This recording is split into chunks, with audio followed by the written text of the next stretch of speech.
दोस्तों, कई बार आपको प्रोग्राम में रिपीटेड ऑपरेशन करने की ज़रूरत पड़ती है। जैसे फॉर एग्ज़ाम्पल डेटाबेस में 1000 रोज़ हैं और आपको सारे के सारे रिकॉर्ड फैच करके लाने हैं। तो आपको एक प्रोसेस स्टार्ट करनी पड़ेगी डेटा फैच की, जो कंटिन्यूअस तब तक चलती रहेगी जब तक कि एंड रिकॉर्ड नहीं आ जाता, जब तक सारे रिकॉर्ड फैच नहीं हो जाते। इसी तरीके से बहुत सारे रिपीटेड ऑपरेशंस होते हैं प्रोग्राम के अंदर, जिन्हें हैंडल करने के लिए हम लूप्स यूज़ करते हैं। 3 टाइप के लूप अभी हम डिस्कस करेंगे, for, while and do while. इसके अलावा एक स्पेशल टाइप का लूप जो होता है, जो कि एरेस के केस में यूज़ किया जाता है, वो हम कुछ देर के बाद में डिस्कस करेंगे। तो चलिए देखते हैं कि लूप्स का इम्प्लीमेंटेशन प्रोग्राम में किस तरीके से किया जाता है। ओके, सो फर्स्ट हम देखते हैं for loop. For loop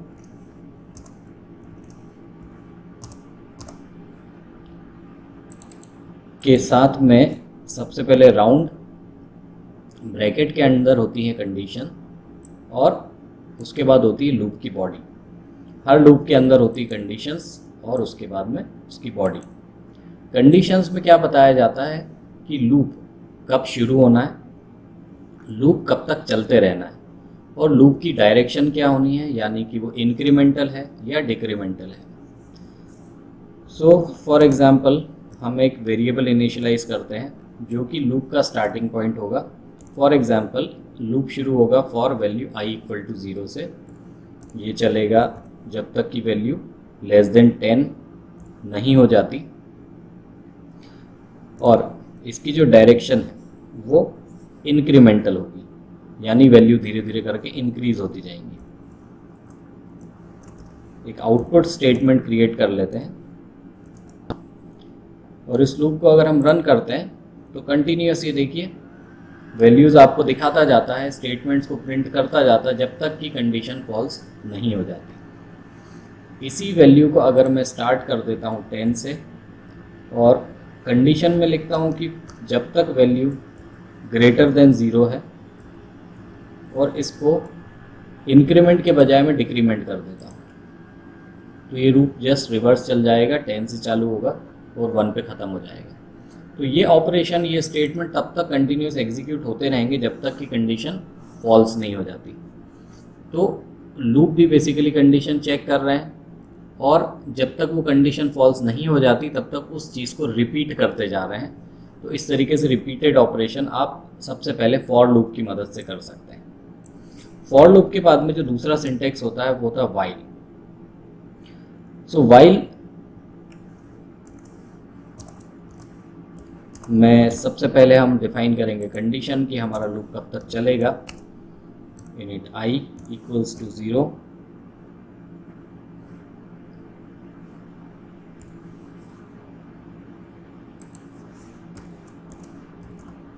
i is <10, then simple हम आउटपुट स्टेटमेंट जनरेट करते हैं।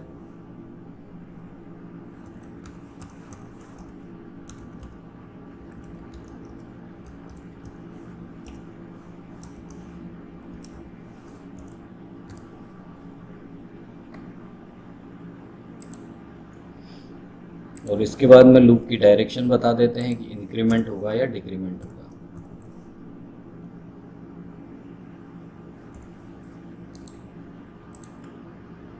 तो यहाँ देखिए, बिल्कुल जैसा फॉर लूप काम कर रहा था, बिल्कुल वैसे ही आपका वाइल लूप काम कर रहा है। यहाँ पर ये स्टार्टिंग पॉइंट हो गया, ये होगी कंडीशन कि कब तक चलना है, और यहाँ पर हमने डिफाइन कर दिया कि आपका जो लूप है वो इंक्रीमेंटल है या डिक्रीमेंटल है। इसके बाद में जो तीसरे टाइप का लूप होता है वो होता है डू वाइल लूप। अब डू वाइल लूप में क्या किया जाता है, सबसे पहले लिखा जाता है डू स्टेटमेंट, और डू स्टेटमेंट के बाद डिफाइन की जाती है कंडीशन,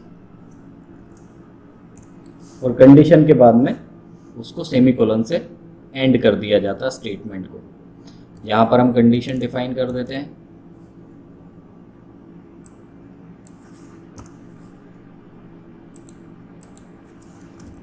यहाँ हमारा स्टेटमेंट लिख देते हैं। अब इसको रन करते हैं। तो ये देखिए अभी आपको बिहेवियर कैसा लग रहा है, बिल्कुल जैसा फॉर लूप, वाइल लूप या डू वाइल लूप जैसा आपको इसका बिहेवियर लग रहा है। लेकिन मान लीजिए कि मैं इसकी कंडीशन रख देता हूँ कि I must be less than zero.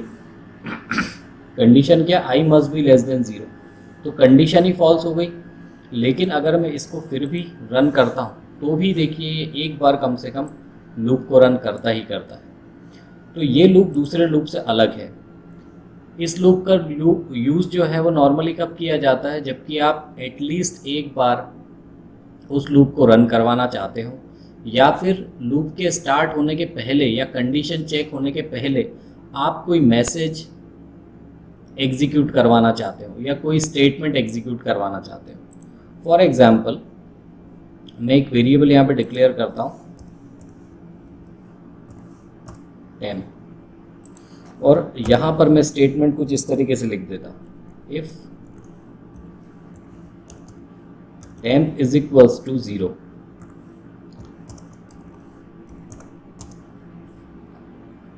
Then okay इस नंबर को रिसीव करने के लिए एज अ इनपुट हम स्कैनर क्लास को इनिशियलाइज कर लेते हैं।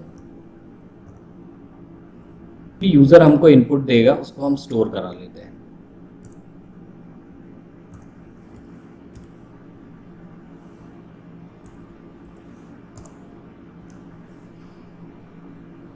ओके और यहाँ पर ये जो वेरिएबल है हमारा टेम्प नाम का, इसको एक इंक्रीमेंट करा देते हैं।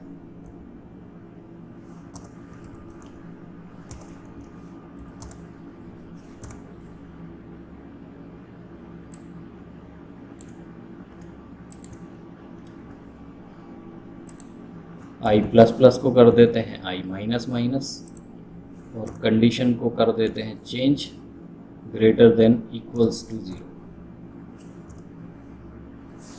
आई is greater than equals to 0।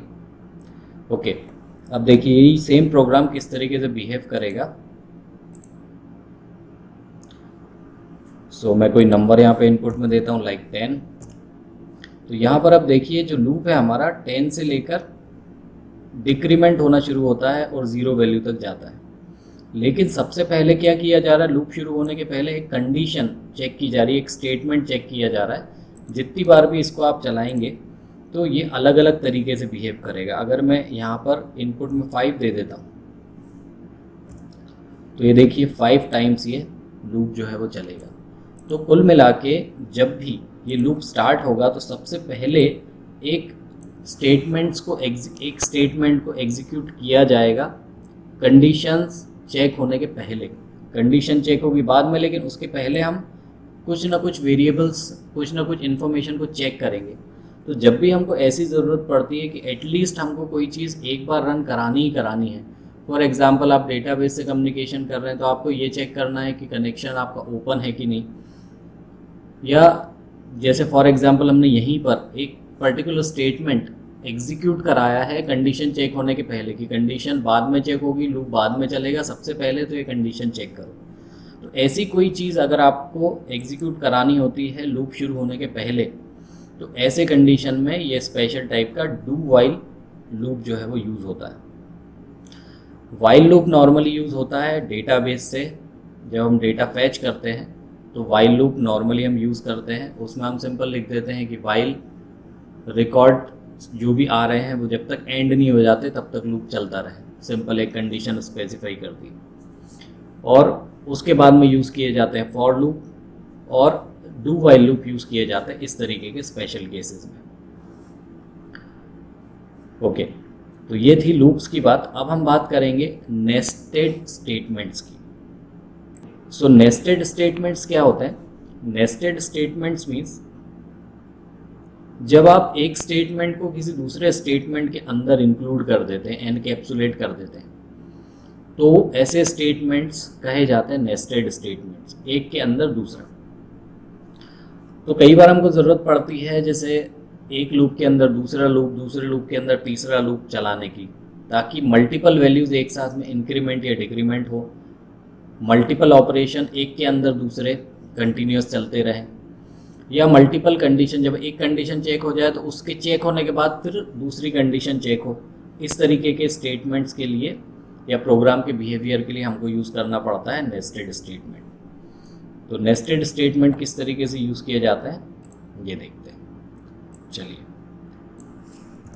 सबसे पहले कंडीशनल स्टेटमेंट। फॉर एग्जांपल मैं यहाँ पर दो वेरिएबल डिक्लेयर करता हूँ, स्ट्रिंग UID कॉमा पास, कंडीशन स्पेसिफाई कर देता हूँ इफ, और इफ के अंदर दूसरी कंडीशन एक और स्पेसिफाई कर देता हूँ, वैल्यूज इनिशियलाइज कर देता हूँ। If UID equals to Amit, pass equals to 1 2 3। तो सबसे पहले मैं चेक करूंगा UID। So if UID equals to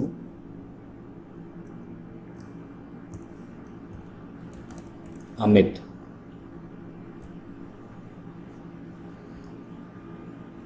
then मैं चेक करूंगा पासवर्ड, पास इक्वल्स टू 1 2 3। अगर दोनों वेरीफाई हो जाते हैं तो हम यूज़र को मैसेज देंगे बोथ मैच फॉर्म। अगर पासवर्ड वेरीफाई नहीं होता है, अगर पासवर्ड वेरीफाई नहीं होता है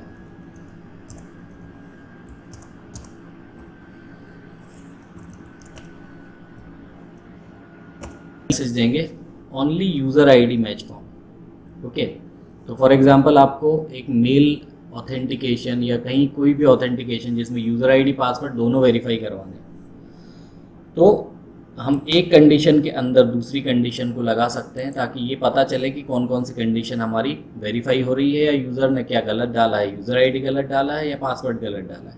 इस तरीके से हम एक के अंदर दूसरे इफ़ स्टेटमेंट की नेस्टिंग कर सकते हैं।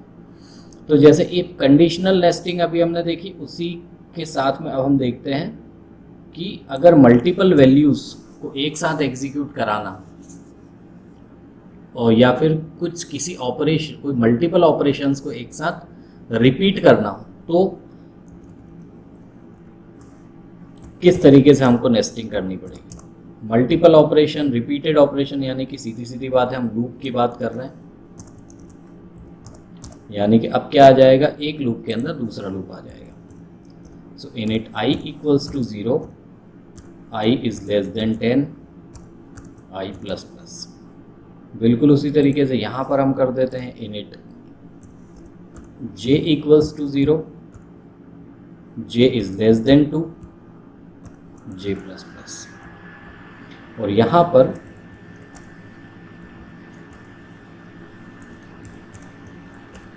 वैल्यूज शो करते हैं, values of I and J।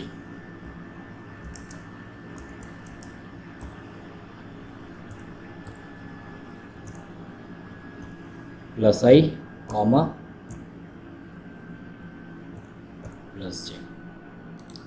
अब इस फाइल को रन करते हैं। तो यहाँ पर देखिए, सबसे पहले I0 J0 I0 J1, फिर I1 J0 I1 J1। इस तरीके से वैल्यूज़ जो है कंटिन्यूस चलती जाएंगी। तो अभी हमारा प्रोग्राम क्या कर रहा है, साइमल्टेनियसली दो रिपीटेड ऑपरेशन एक साथ कर रहा है, एक के अंदर दूसरा। पहले एक एग्जीक्यूट होगा, उसके बाद दूसरा, जब दूसरा कंप्लीट हो जाएगा फिर पहला। इस तरीके से ये जो ऑपरेशन है वो रिपीटेड चलते रहेंगे। तो ये चीज़ जो है प्रैक्टिकली प्रोग्राम में बहुत ज़्यादा यूज़ की जाती है, इन्हें कहा जाता है नेस्टेड स्टेटमेंट्स। चलिए अब आगे बढ़ते हैं, दूसरा प्रोग्राम देखते हैं।